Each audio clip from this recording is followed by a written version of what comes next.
I'm going to go ahead and introduce you. Well, the synthesizers are coming out. Nice. Hi, I'm Grim Patterson. I'm a professor at Buff State. I just gave a talk on free and open source software, and free and open source software is my sort of wheelhouse. And that led me to Amsterdam, where I gave talks at the annual Blender conference. But at the same time, that also allowed me to meet Alexander Mitzkus, also known as Zugemaster. And so he lives in Germany, Cologne, Germany, and he's presenting to us from there right now. So I'm going to turn that over to Alexander. Alexander, thank you so much for speaking to us. I think it's like 4 in the afternoon there, is that correct? Yeah. Super duper. Just 4. And let us know if you can't hear us, but we can hear you just fine. We can all see you. We can see your presented screen. And so thank you so much. I guess it's time to begin. Let's go. So first, welcome. Thank you for joining the second track. I heard like the first track is like the regular infosec and tech business, and then track 2 is a bit more artsy. That's what I'm trying to do. I'll mostly ramble about stuff. So one part is why am I talking? Like what's my plan? Because in the end, this what I'm talking about is bringing together my work, my hobbies like the synthesizer stuff, and also sharing knowledge about Blender and free and open source software. So also feel free to ask questions, because the one thing I had when preparing this talk was, should this be like super technical? Should this be like easy for beginners to enter? And I tried to like get a lot of people into it and just not show too much of Blender. So if you're interested in creating stuff, you can open it. But if you're not interested in the software itself, you can just like have some takeaways and think about if you're like doing something with computers. Often people ask you, hey, can you do X? And maybe afterwards you can do animations for music. This presentation is done in Revue.js, just telling you, because it was super nice to work with it. You can write your presentations in either markup or markdown. It's a bit weird and techy, but it's like really nice. The things I do. I'm working as a 3D artist and sometimes motion designer for a while. That's my Alexander Mitzkus, my professional me. But then there's also Atsuga Master, who's doing a lot of stuff for the Blender community or inside the Blender community, and also creates art and other things. So 3D graphics is always Blender. Sometimes I usually use Unity for things. Now I'm switching to Godot for this to have like the open source part a bit more closed. Some things are these like super abstract and generated things, like small tests I do. This was for November event where people from the 3D community have like a daily session through all of November. I also tried to do a thing where I tried to create spaceships procedurally just from generating like boxes and noise together, and render them in like some fashion that it looks like a spaceship and just not some boxes together.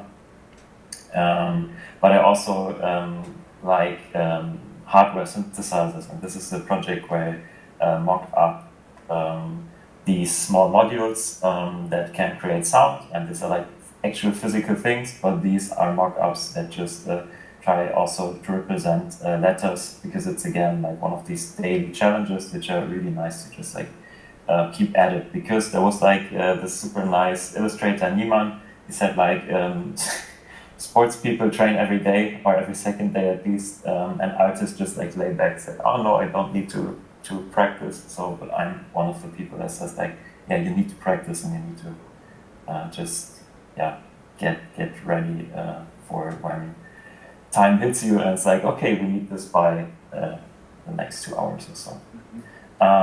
Just to not stay on the computer too much. I also try to sketch more.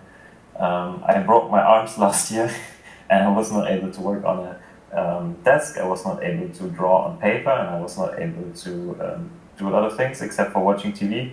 But I could use an iPad and did some illustrations, so like even 2 broken arms stop me from creating weird figures that do my physiotherapy. I hope this is an English word.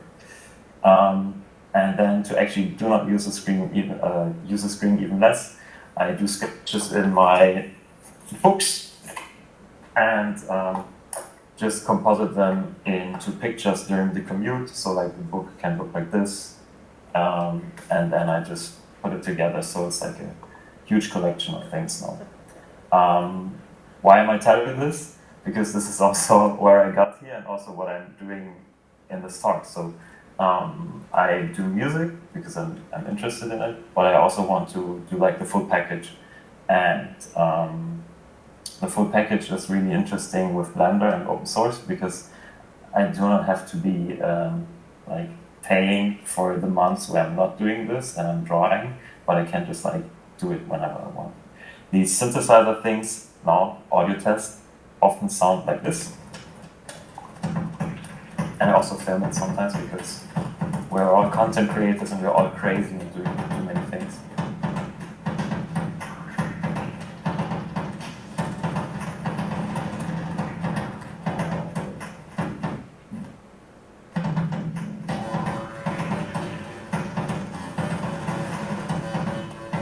So it's basically a small spaceship on your desk that makes spaceship sounds.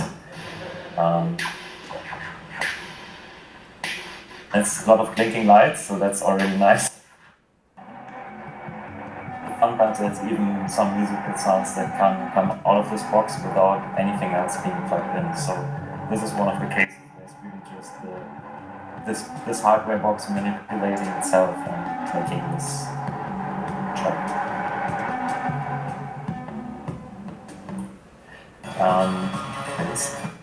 That was the last test I didn't want to put in, because that's actually a good example. Sometimes you don't want to do like the whole setup with lights and everything, but you want to have your music represented really nice. So what do? You try to make a music video or like an audio visualizer. And of course there's like, I think, I could tell you like 4 JavaScript libraries that do this like live in the browser, and it's also pretty nice, but that's not what I do. I use blended music, movies, animations, and assets. So I also want to do these animated music videos inside of Blender. Just keep this running. And the thing that I'm really interested in is to make things that have a quick turnaround. Not because I have financial gain behind it and I want to make money with it, but because I want to have fun with it and also have like a close thing afterwards. So it's really important for me that this does not take like 2 weeks, but it can be done in an evening or 2, just like sitting down at the machine, programming the animation, and then having the result be pretty. The first was this really fast techno track. I hope it's not too loud, but just letting it run for a bit.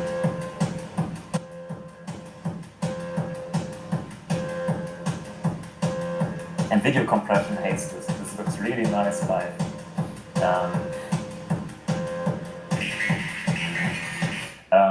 And I'm just going to stop this here. And the thing was, this track is actually like 9 minutes long, and it's intended to be 9 minutes long, but it's a big problem if you have been rendering like family videos or something like this, where you have like actually long moments and you like want to edit them together and then render them out. Like Blender or Windows Movie Maker or whatever you use will render for a really long time because it's just processing everything. And you have the same thing with 3D graphics and Blender. And Brent is like one of the people that tries to overcome this with processing power. So you can just like throw a lot of processing power onto a task in the rendering. But I try to do the other way around and just have things that are really efficient. So I'm just going to pause this here. That's the more environmentally friendly way. My carbon footprint from my work is sometimes distressing.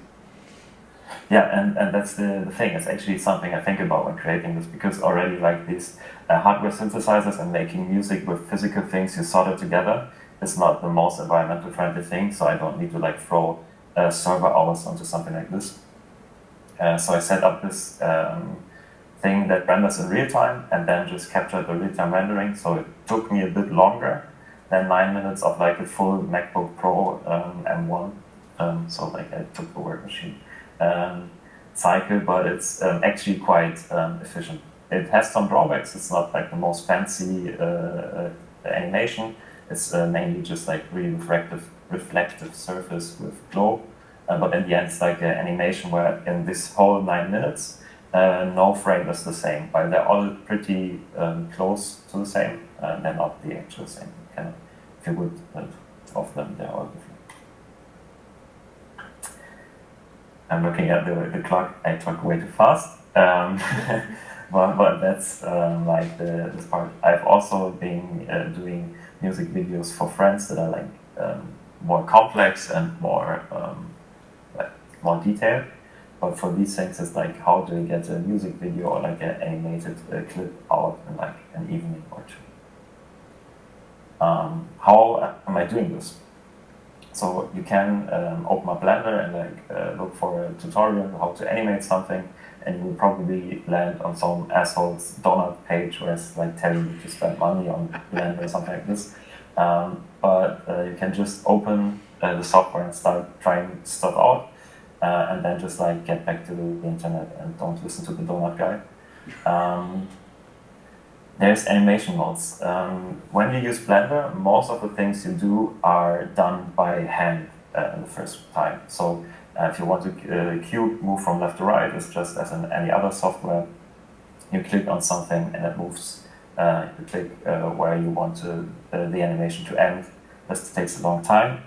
Animation nodes by Jacques Luc is a way to have these animations done digitally. So you have a node tree that just has maybe some inputs, like you have a texture input or you have actually an audio input, and you generate new objects with this. It's currently maintained by Omar Emara. He's doing like super nice things and just making sure that this project is going, because Jacques is working on a more official version now. Review.js is super cool. I can just load the website. They have this website, and it's really like not the shiniest thing, but I show this like this because it's not mine. Gives you like an overview from 2017, so it's like pretty old already.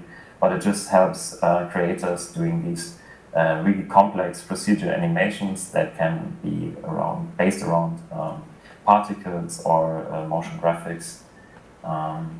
And it used to be really complex to install for Blender, but now you can just download your latest version and even just like make sure that it approximately fits your Blender version, and then you're good. There's also versions for more recent Blender versions, but that's not too hard to find.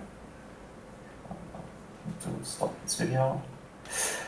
Things I've been doing with animation nodes is something like this, where you actually use this node system not to generate your whole scene and like before the whole animation, but it just triggers a rigid body system to generate new particles or new objects, and then it runs again.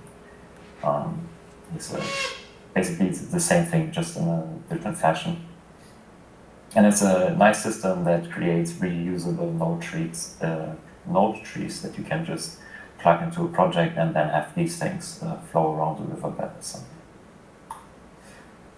The problem is animation nodes is not really an official part of Blender. It's an add-on, and it's also an add-on that needs to be loaded separately. So Blender comes with a lot of stuff built in, and then some add-ons that are shipped with it but not enabled by default, so it's a bit more easy to understand what's happening.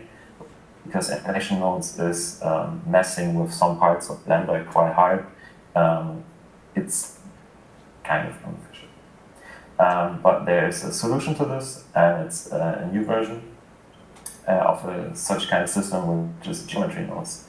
So now we lose one part, because before we had a system that is actually set up to make animations with a node system, and now we're back to just geometry, but it's not a big problem for us. One side note, animation nodes is valuable, and I have been using it in professional production.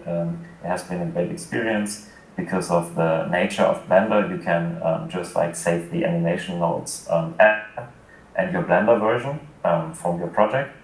And then if you need to go back, like me, to a 2-year-old project, you can just open up everything as is before. You have your plugin running or like your add-on running. You don't need to care about things.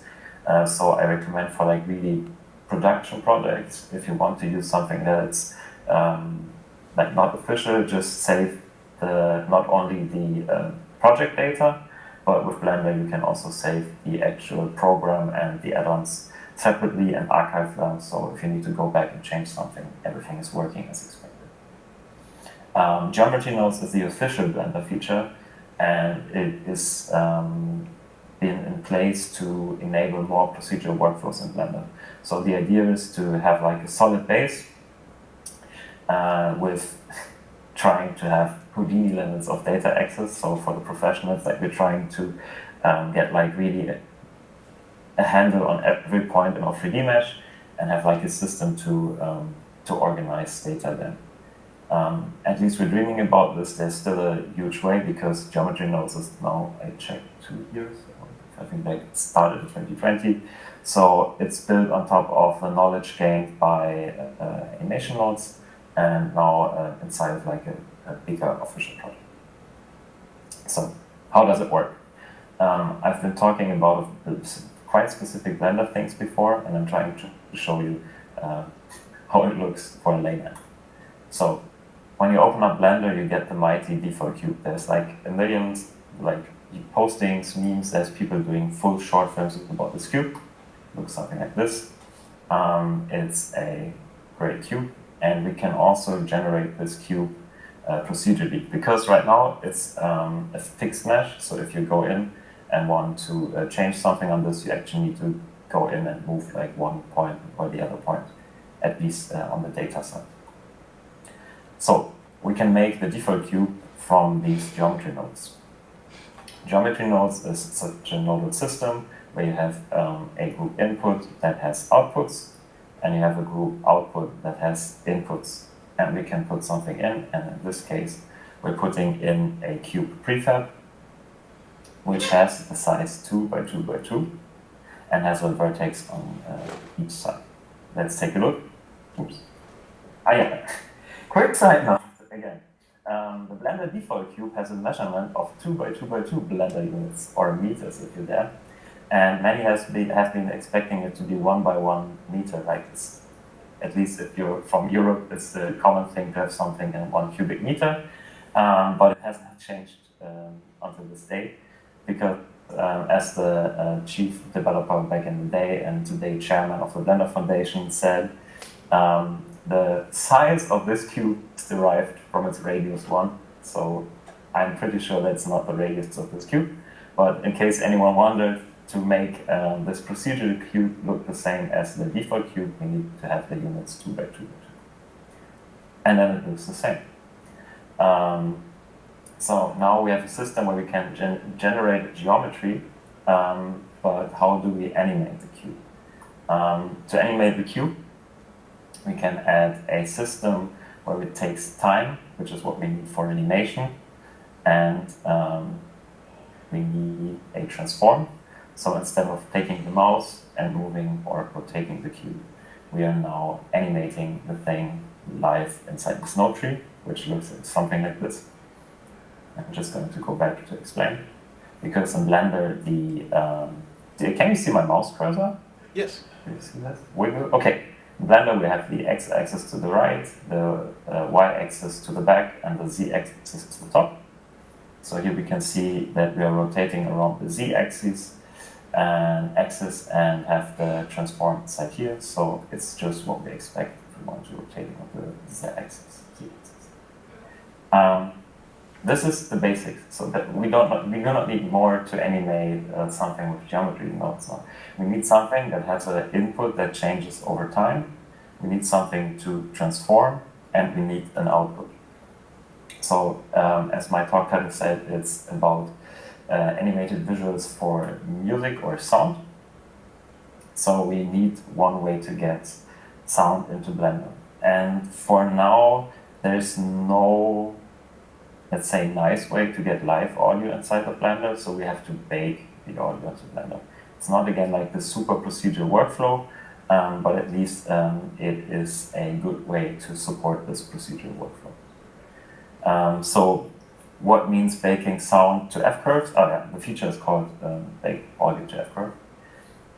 If we bake audio to F-curve, we just bake the envelope of an audio track, which is this orange line here, to a curve, an animation curve in Blender.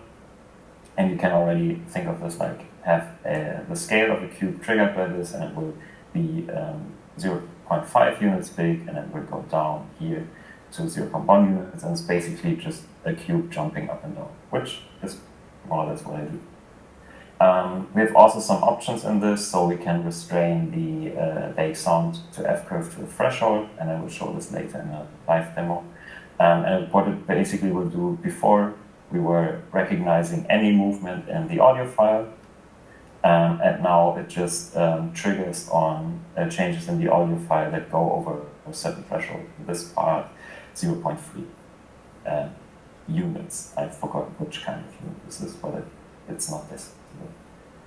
And then there's something that is really helpful for this kind of animation, and something that I want to use more. And I said, like, this is like rambling and thinking about parts that come next. You can accumulate this sound. So it's a bit much because it's usually not going back so much.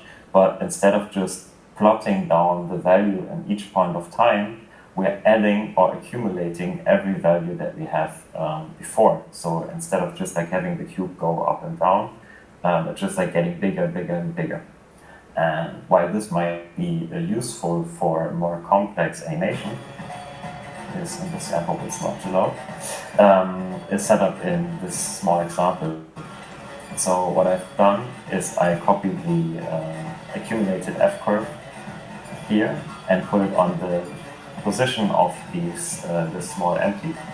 So now a random moving camera is following this cube, and instead of scenes that I had before with like one piece in the center, we can just take this cube and have it like wander through a landscape.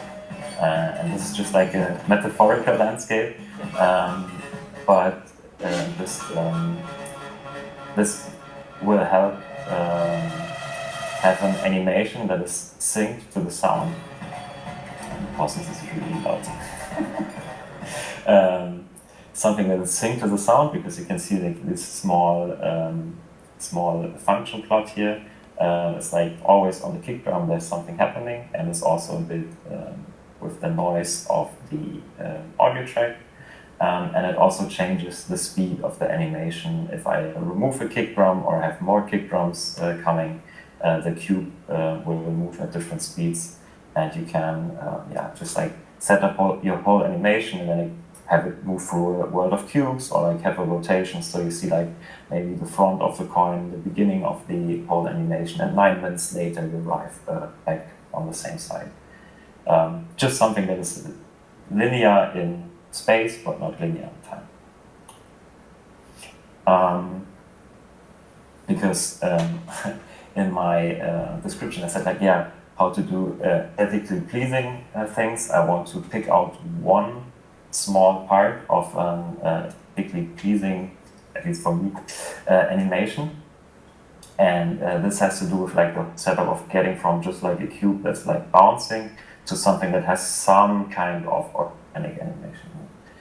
My files look something like this, because usually I sit here in the evening, record audio, and then I just call it modular, 2 numbers, and sometimes 2 letters, and sometimes a number. This is the animation we're talking about. When I upload these to social media, or when I archive them for myself, they have nicer names, but the file name is just modular, 2 letters.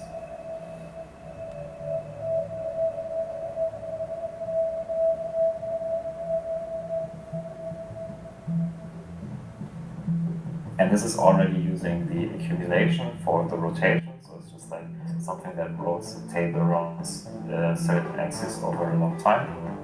But I want to take this further for the next. So this is how it looks inside of Blender usually. When you open it up, you have like this gray setup.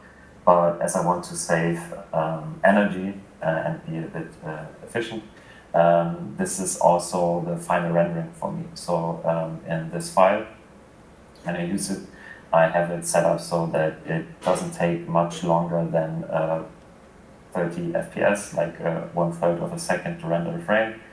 In practice, it's a bit longer when saving out and writing to disk, but yeah, it's kind of efficient. And you see what you're doing while you're working. And this whole animation has just this one node tree. So there can be setups that are really complex, and this, even if it might look complex at first, it's actually quite simple and does some things I want to share with you. Because we have two kinds of spheres here. If we go back, it's like the dark and bright ones. To get a small overview, let's just remove the dark ones. And this is the same node tree with the dark ones removed. It's like kind of crappy painted out, but we get the gist. Now I show you where I have the F-curves. The F-curves, as I said, is just like one value that changes over time. So it's plugged in by a driver, that's for the Blender professionals, but you can plug in this F-curve animation to this node tree. And it's just one value that bounces around between 0.455 or like 0 point something, like a really small number, and 1. And the second one here is so just bouncing around. When I get the sound baked into an F-curve, I will use an empty object, or like this little cube here, to have something to visualize what I'm doing. Because, again, to be efficient and to be quick, I first analyze the audio on these cubes, and it could be like just one axis for like 3 objects, one for the mid, one for the highest, one for the lowest. This just like filters the EQ of the sound. And these 2 cubes give me like my whole animation. Everything is derived from this rotating cube and the bouncing cube. So that's our dancing cubes. So we use these to instance something. So the original shape that you can see is a sphere, and it's set up here, and it actually says icosphere. And this will be transformed. It will be transformed as a rotation. And I'm doing a super hacky thing here because I'm using it as an artist. I don't care that it's making a gray value to a blue value. Same thing here, because I want to have the scale change uniformly between something that is, let me check, 2 and 3, not 2 and 2.2. I just plug in the scale directly into the blue socket. A gray socket is 1 value, a blue socket is 3 values, so it's a vector 3. This will be outputted as a geometry and just get pumped down the track until we are somewhere here at the output. How does it look? It looks something like this. So we have a sphere that is now taking input from the up and down movement to scale, and from the rotation also into its rotation. Just I'm making this simple rotation into a more complex rotation onto multiple axes, again with like a procedural node system. If your cubes are now in sync, all other animation will be too. So if we have this system where we bake everything in, it's baked in, it's a bad thing, but it also means that we do not have to care if something will run out of synchronization or if something is not tracked. We can just easily scrub and check if everything is correct. The issue is this does not look really complex, like it's just jumping. To give it a more organic look, we can use different types of noise textures in Blender. And in this node tree I'm showing you before, I've been doing this in the lower left. And it's basically, when you add the noise node, it will appear like this. That's just the standard. And I'm feeding in the position to set the position of each vertex is the word, each vertex of this object. So just like going back here really quick. If you want to check this out and you're diving through it yourself, you will maybe notice that some of these node trees have like this rhombus. And then, yeah, I call it rhomb in my file. And these things will be called fields. So if you look for Blender and geometry nodes, you will super quickly find fields. And it's important because the new version uses fields. And so if you find a tutorial that says field update or fields, that's where you need to go. Because the good thing is you can have a regular value, like a circle, that connects to a field, no issue. But Blender will be really mad at you if you try to connect the field to the value, because as I said, we're doing this field for each and every point, and this just doesn't work. I cannot do multiple values onto one value, but I can add the same single value to all of the other values. Adding this noise to every vertex of the object, so not just like to the center of it, then looks something like this. And because the noise is different for each point or each point's position, it will have a quite organic to it. And in the end, I'm only adding to each point of this sphere a circle, either in black or white. Here. So, what's next? What's next is my live demo. Where is my live demo slide? Okay, where's the live demo slide? To not bore you with like an old project that I have, I just quickly mocked up a new project for this talks. To stop the presentation and move to Blender. Presentation, so you can understand how it looks in the program.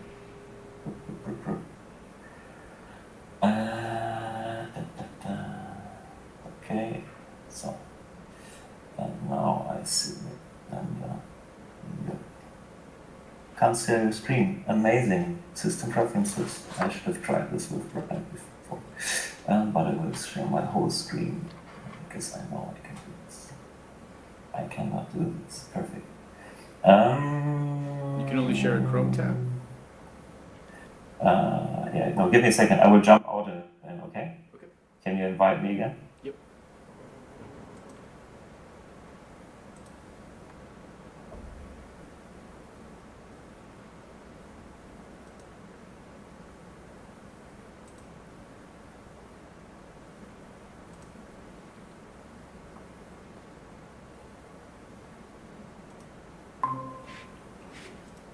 Because now I should be able to share this.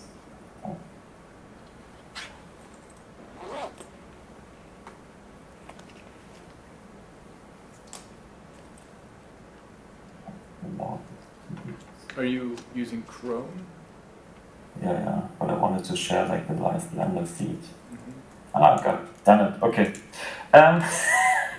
This is, of course, I prepared for this not happening.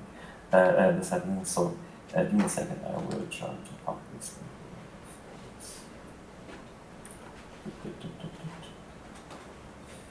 Because I always have a backup, and I don't have so much time. Yeah, but the general idea is to just set up your scene cleanly so you don't have too much stuff that happens around you. And you use the Blender Live demo here in this. Click OK, perfect. And then I share my virtual camera, and then I switch my camera. So easy to use. Video, boom. Camera on. And now you should see Blender. Yep. Yes. We see it. So, hey, fixing stuff while I go. Okay, just to show you how it actually looks, because I made like this neat little screenshots, and it's, at least for me, super interesting to see people actually work in software. And so let's take this. Currently, it is animating onto audio, and we can already see this low cube is accumulating a value and moving up. The mids are also doing something, and we do not have a lot of movement on the high nodes. I can scrub through my audio file and see if there's a place where there's more action on the high nodes, and I get more information, which is nice for me because I know my animation will be more interactive or like more active in the parts where actually high nodes appear. The geometry nodes I've been talking about then looks something like this. I showed this node tree before. Let me center this. A node tree before, not this node tree. And it's pretty similar to what I have been showing you before. So at first, the first thing we have is a object, or actually it's not like this, is again a sphere object. Then again I can show you, I'm also animating this object with the high nodes, for example. Plug this in. And have like this back and forth again from the not accumulating value. And then I'm just adding layers and layers and layers to make it complex and more interesting. So the first thing to do would be instancing something on top of it. Oh, that was the wrong button.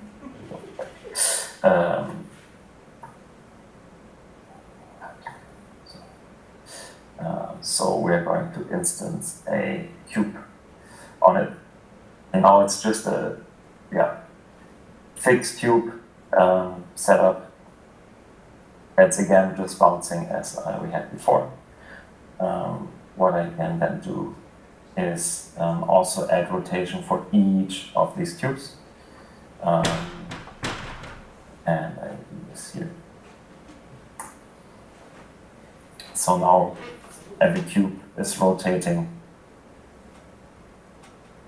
on its own axis.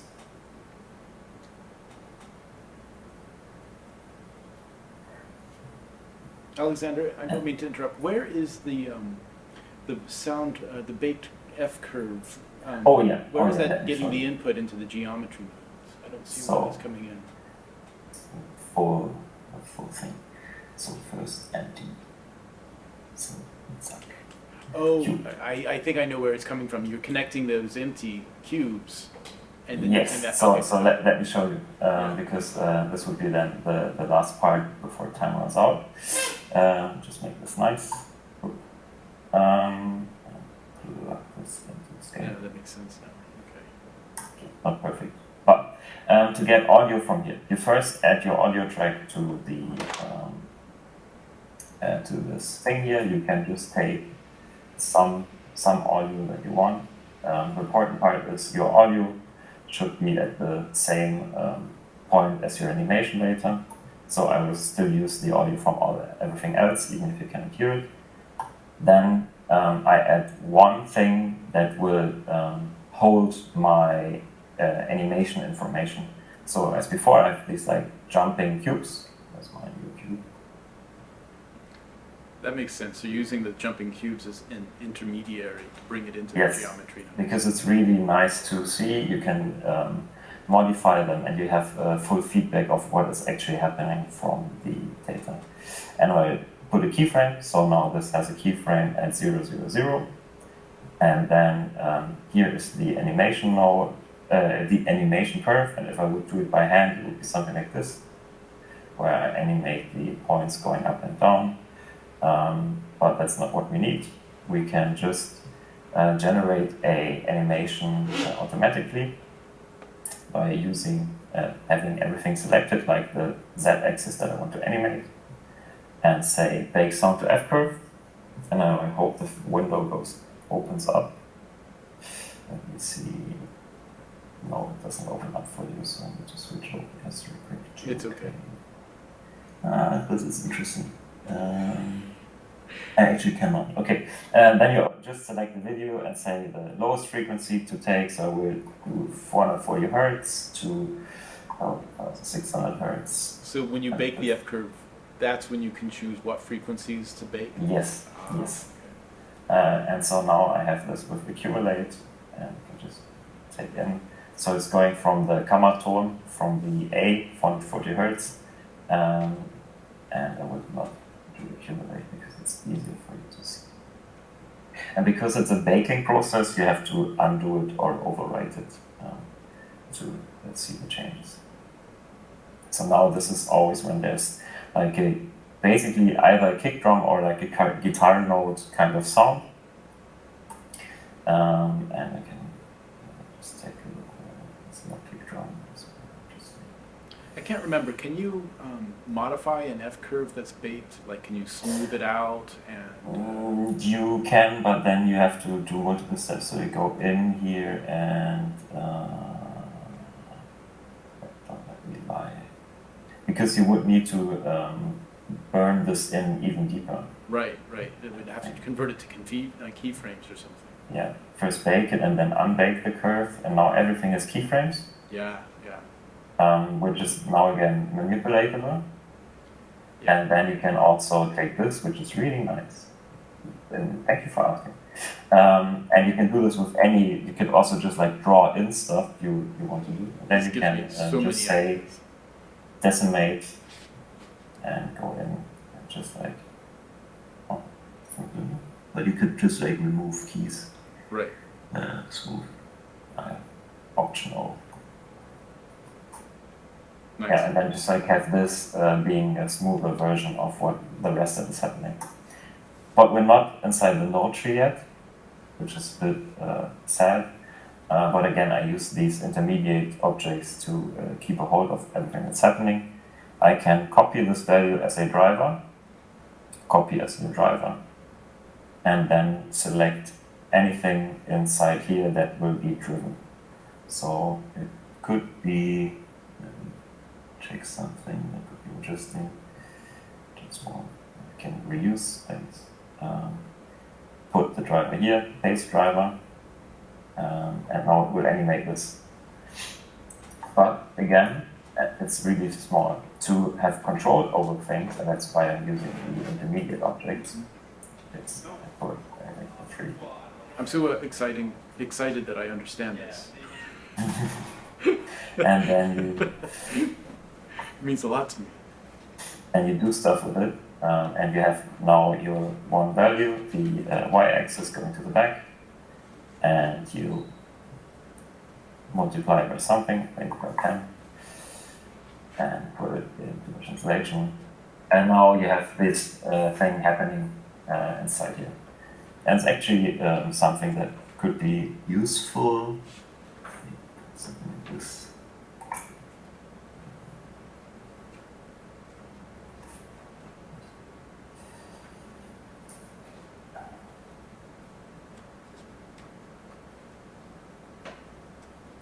I go back to a camera, because now we'll just move back and forth from the camera.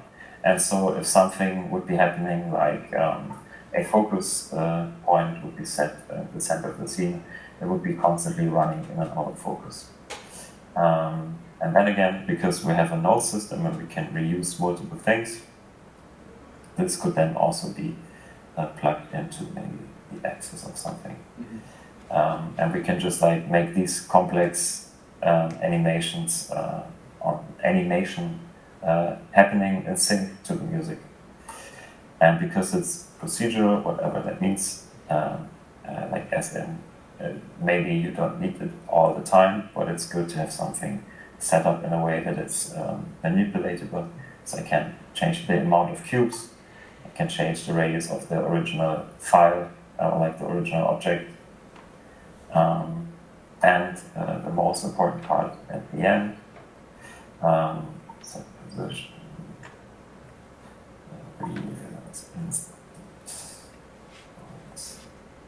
in theory, we could write some sort of API where you could have some sort of input to control all of these from, like, say, a physical interface. Yes, yes. And that's where things could get really powerful for, like, Yeah. VJ stuff. Yeah, and that's also where I'm planning to go next. So that's like the two things that are the most interesting to me from this point now is first getting someone, because it will not be me, to make this more accessible for like real life, or not real life, real manipulation. There's a super cool add-on called Animate All, which will give you access to Blender via MIDI or OSC. Oh. So it's basically doing this already, but it would be cool to have also like the audio running into it, which is kind of possible, as you can send something like this envelope over OSC, but I haven't found something useful yet. And the other thing is, so let me switch back from a presentation to a presentation for this, so I can also slowly conclude. Present. The tab that is open, which is this server here.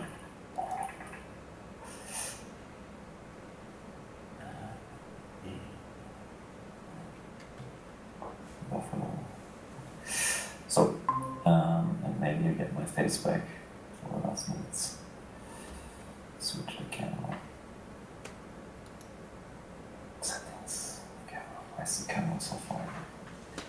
So, so there's two things like this, like making it more interactive, because it's rendering in real time already, so why not pump in the audio in real time and then have, like, as Brent said, a slider maybe track the intensity of the animation, or like just like have something rotate, or even if you get data in, you could have like a camera tracking setup that tracks the scene in real time and have just like stuff happen around a DJ. The other direction I want to explore is having things with a bit more story to it.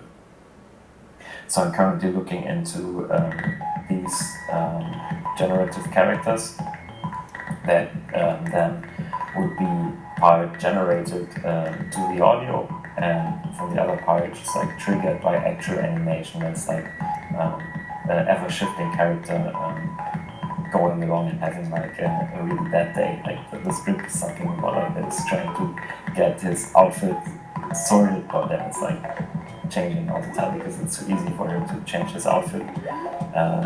So yeah, something like this will probably happen, and that's already where I want to like conclude everything. And if there's questions to anything, open it up. I'll just jump to my first slide again, because you can easily find me with @SogaMaster. I try to be helpful in real life and online, so if this was way too much information for a 45-minute talk, feel free to just add me on Twitter, like just write to me, hey, you said something weird, how does this actually work?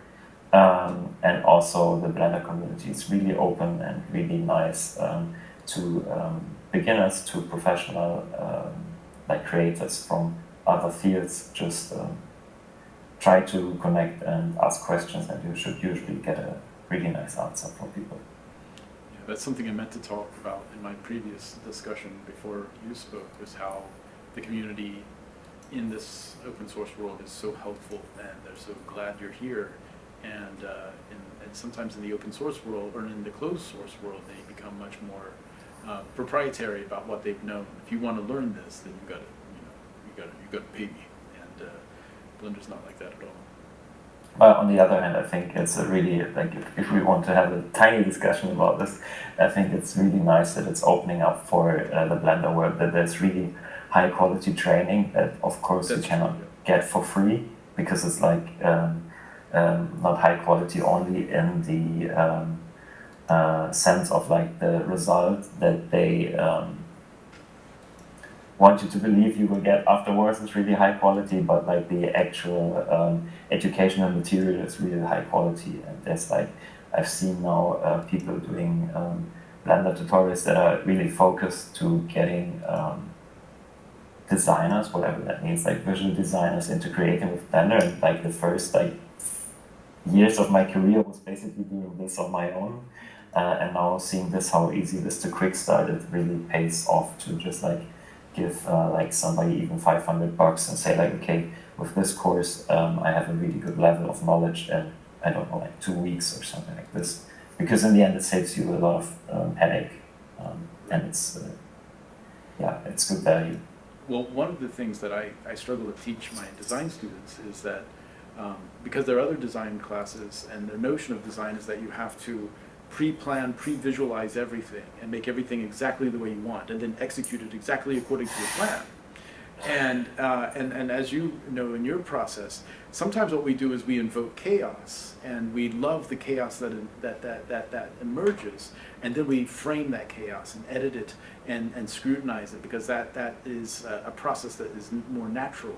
And it's really interesting that you come up with something like this on a tech conference, because in my real life, me working professionally, we tend to work in like agile projects, and working in an agile project as a creative person doing something like this, it actually felt kind of natural to just like getting a minimum viable product done and then just like build on top of this, and also using maybe a sprint to invoke, as you said, chaos and like doing things again. So I think like at least modern software productions that I know that are like these agile projects tend to be more close to this chaotic process than like okay, we want to have X, and then in 3 months you get X with like maybe a feature that's also. Exactly. I think a lot of innovation happens by throwing everything on the floor and looking for the patterns that emerge. When we try to pre-visualize and pre-plan everything, we lose the beauty that comes from randomness. And the software gives us that capability. Are there questions? No questions? As I said, questions can be asked later. you can catch me. Well, super. Alexander, thank you so much for your time. I really appreciate it. I was super inspired because I was wanting to do things like this. And do you know my friend Antonio? He's also known as Hello Cat Food. Yeah, of course. Yeah, really? Yeah. Oh my God, greet him from me. I'm a huge fan. Like Okay. He made like this. He made because I think it was like one of the first people, or like there's multiple versions of it now, that does like the bring an image to Audacity and glitch it, and then yeah. I still teach that tutorial to my students where we visualize some broken data. But he would be very interested in this process because he's been using pure data for a long time for his VJ work, and he would be keen to do this.